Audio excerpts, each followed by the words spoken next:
Bismillahirrahmanirrahim. Fihi ayatun bayyinatun maqamu Ibrahim. Wa man dakhalahu kana amina. Walillahi 'alan nasi hajjul baiti man istata'a ilayhi sabila. وَمَنْ كَفَرَ فَإِنَّ اللَّهَ غَنِيٌّ عَنِ الْعَالَمِينَ. صدق الله العظيم. Fihi ayatun bayyinat, di situ ada tanda-tanda keterangan yang nyata yang menunjukkan kemuliaannya. Maqamu Ibrahim, di antaranya ialah maqam Nabi Ibrahim. Wa man dakhalahu kana amina, dan sesiapa yang masuk ke dalamnya, yakni ke dalam Masjidil Haram, tempat letak Kaabah dan maqam Ibrahim itu, kana amina, nescaya dia boleh mendapati aman tentram. Walillahi 'alan nasi hajjul baiti, dan Allah mewajibkan manusia mengerjakan ibadat haji, man istata'a ilaihi sabila, iaitu sesiapa yang mampu dan berkuasa sampai kepadanya.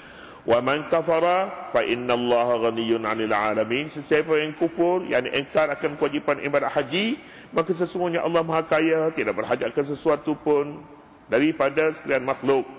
Sambungan kepada ayat sebelum ini yang menyatakan tentang keistimewaan Bakkah ini, istimewaan negeri Mekah ni, negeri Mekah. Sebelum ini dalam ayat terdahulu dinyatakan pertamanya tempat ni mubarakah, berkat, bertambah sama ada bertambah pahalanya, pahala beribadat di sini di Masjidil Haram ini lebih besar daripada ibadat pada tempat-tempat lain. Ini salah sebuah daripada tiga masjid utama, Makkah, Madinah dan Baitul Maqdis. Satu lagi.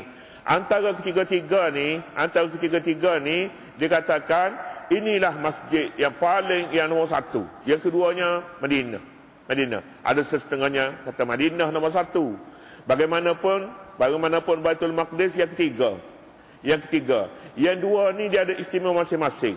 Kalau di Madinah dia ada makam Rasulullah sallallahu alaihi wasallam, makam Nabi, tapi di sini pulanya ada Baitullah.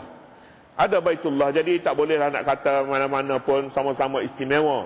Tapi yang pentingnya tempat ni mubarakan, berkat ni maknanya bertambah ibadat satu untuk rohani, dan bertambah pulanya rezeki makanan, semuanya ada di sini.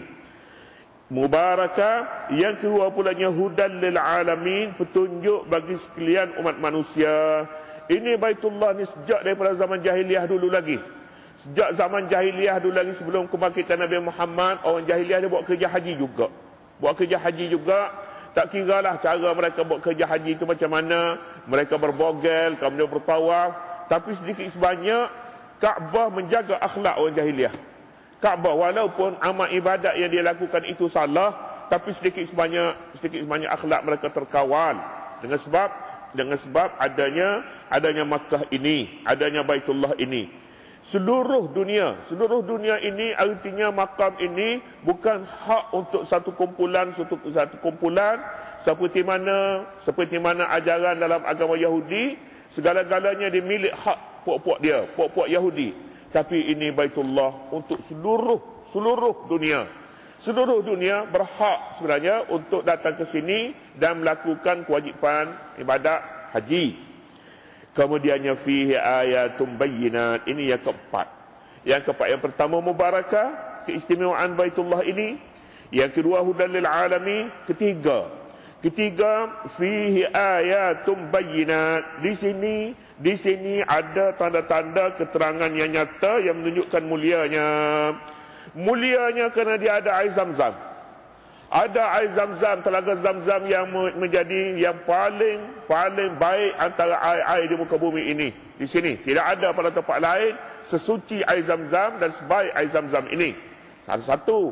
Yang kedua pulanya ada Hijr Ismail, ada rukun-rukun. Ini dia panggil setiap sudut Kaabah itu namanya rukun. Dia ada rukun Hajarul Aswad, ada rukun Hijr Ismail, dia ada rukun Syami, ada rukun Yamani. Rukun Syami itu maknanya rukun Yamani itu dia menunjuk sudut tu ke sana negeri Yaman. Ini Syria. Syam. Itu maknanya rukun Yamani, rukun Syami. Kemudian Hijr Ismail, Hajarul Aswad. Ini pun petanda yang jelas juga. Selain daripada itu pulanya, dia ada lagi pulanya Safa, ada Marwah, Masy'aril Haram yang disebutnya. Ini namanya ayatun bayyinat, tanda-tanda yang terang nyata. Tempat ni tidak berubah, tempat dikekalkan. Sejak beribu-ribu tahun dulu sampai kepada hari ini. Batu yang digunakan itu pulanya beribu-ribu tahun dulu sampai kepada hari ini. Ini namanya bayyinat. Tidak ada pada tempat lain yang umurnya boleh tahan begitu rupa, begitu lama. Tapi tidak ada. Di sini ada, dan ini satu keterangan Al-Quranul Karim yang menyatakan betapa mulianya pada tempat ini. Sehingga setiap khalifah yang datang dulu, mana-mana saja datang, dia lantik menjadi khalifah, yang pertama sekali projek dia nak besarkan masjid. Besarkan masjid Mekah ni. Pernah dalam satu ketika bila datang khalifah, segala tuan-tuan punya rumah yang sekitar masjid tu bimbang. Kena rumah dia adalah sekali ni pasal nak buat masjid ni, nak besarkan masjid. Bimbang setiap kali naik khalifah, tuan-tuan punya rumah yang sekitar Masjidil Haram itu risau. Satu ketika naik khalifah Abu Ja'far Al-Mansur. Oleh kerana ramai orang yang mengunjung masjid ini, maka dia tidak boleh menampung lagi. Maka terpaksalah diluaskan, dibesarkan masjid itu. Bila nak dibesarkan, tuan-tuan punya rumah ini enggan memberi. Lalu masalah ini ditangguh. Keadaan mendesak untuk mendapatkan tanah-tanah sekitar itu, dan tidak ada jalan selain daripada meruntuh masjid, meruntuh bangunan, rumah-rumah yang sekitar. Lalu dibawa kepada seorang faqih yang pada ketika itu namanya Ja'far As-Sadiq. Ja'far As-Sadiq ini orang Syiah lah, maknanya mazhab mereka mazhab Ja'fari. Mazhab Ja'fari ini merujuk kepada sinilah, sebagaimana kita mazhab Syafi'i. Dibawa kepada Ja'far, mereka tanya macam manalah jalannya untuk dapatkan tanah-tanah mereka ini, kerana pembesaran masjid ini sudah sampai waktunya, keadaan jamaah begitu melimpah. Ja'far kata senang saja kita tengok siapa lebih dahulu datang. Masjid ke, rumah mereka ke, ataupun Baitullah yang lebih awal. Yang kemudian taklah mesti tunduk kepada yang dahulu. Kalau rumah mereka lebih awal datang, masjid tunduk kepada dia, tunduk kepada kepentingannya. Kalau masjid ni lebih awal datang, maka mereka sudah datang kerana masjid, mereka mesti mengalah. Kaedah dia pakai begitu. Kalau begitunya mudah sajalah. Balik kepada Quran kata inna awwala baitin wudi'a lin-nasi lalladzi bi Bakkah mubarakah. Rumah yang pertama sekali di muka bumi ini Mekah, iaitu Baitullah, rumah yang pertama sekali. Jadi dalil berdasarkan kepada dalil ini, bumi-bumi rumah-rumah yang ada di sekitar ini, bila-bila masa saja jika khalifah ingin mengambil demi untuk kepentingan masjid, dia boleh dibayar. Boleh dibayar dan boleh diambil. Suka tak suka pun tak kira. Ini bijaknya Ja'far As-Sadiq. Dia boleh cari ayat dalam Quran ni mana yang lebih dahulu. Dia boleh cari kaedah macam mana nak ambil rumah orang ni. Boleh cari, jumpa kat dia. Satu ketika pula datang lagi pada zaman Al-Mahdi. Al-Mahdi ni khalifah zaman Al-Abbasiyah dulu. Demikian juga sebuah rumah ni degil, tak mahu beri. Pergi berjumpa dengan seorang ulama namanya Musa ibni Ja'far. Musa ibni Ja'far ni ulama juga pada ketika itu. Ulama ni kata begini, dia kata dalam Quran itu semuanya ada, jangan duduk susah. Kalaulah kerja ini demi kerana Allah, dia katanya dalam Quran yang semuanya ada jalan-jalan untuk mendekati diri kepada Allah. Lalu dia tunjuk ayat tadi juga, inna awwala baitin wudi'a lin-nasi, sehingga sampai kepada hari ini pun kalau kerajaan ingin mengambil tanah-tanah kepunyaan individu, rumah dan sebagainya, dia boleh jadikan satu kaedah untuk kepentingan apa? Untuk kepentingan masyarakat umum.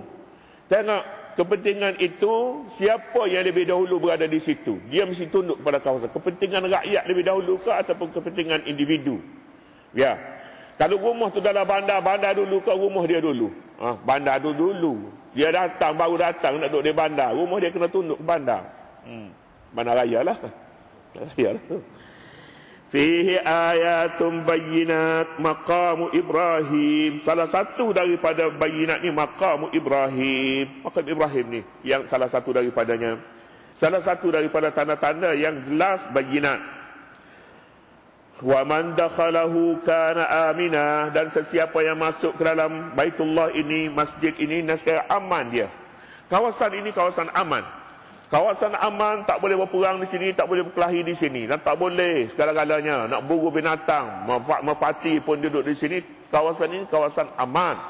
Tidak ada satu kawasan yang dia dijamin keamanannya lebih aman daripada kawasan ini.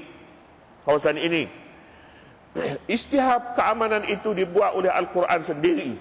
Tempat-tempat lain dibuat kawasan aman, rantau aman. Ini manusia yang istihab, kemudiannya diceroboh pula. Di sini tidak. Di sini sampai bila-bila pun tidak boleh diganggu, hatta untuk membalas, melakukan tindakan qisas. Dia bunuh orang, dia lari pergi bersembunyi dalam masjid ni. Tak boleh. Tak boleh nak bunuh. Dia duduklah di situ. Cumanya tak boleh hantar makanan. Dia kuruh kering dalam tu. Dia tu cari makanan, baru boleh tangkap. Lama mana dia bersembunyi di dalam ni, ulama kata tak boleh kita lakukan apa-apa pun terhadapnya.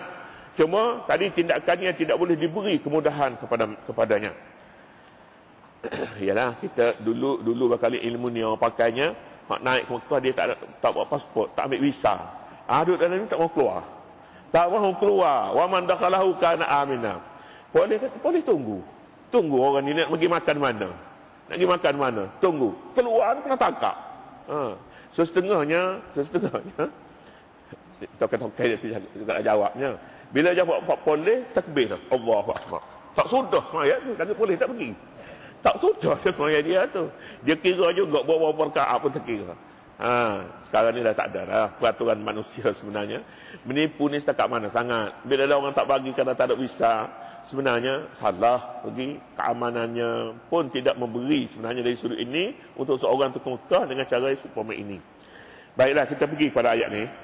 Dia katakan amina, sesiapa yang masuk ke dalam Baitullah ini nescaya amanlah dia. Aman daripada diganggu, diceroboh jasadnya, rohaninya dan apa-apa pun. Walillahi 'alan nasi hajjul baiti, dan Allah mewajibkan manusia mengerjakan haji dengan mengunjungi Baitullah. Kerja haji samalah juga dengan ibadat-ibadat Islam yang lain, di mana ia diwajibkan, dan kewajipan ini kewajipan individu, kewajipan ke atas setiap seorang. Walillahi 'alan nasi hajjul baiti, dan Allah mewajibkan manusia mengerjakan ibadat haji dengan mengunjungi Baitullah. Tak ada lagi tempat untuk ibadat haji lain daripada sini. Mestinya di sini. Walaupun Qadiani kata satu tempat lagi boleh buat kerja haji di Qadian. Di Qadiani, Pak Qadiani dia kata di sana boleh ke? Tak boleh lah, macam mana boleh? Lain daripada Baitullah.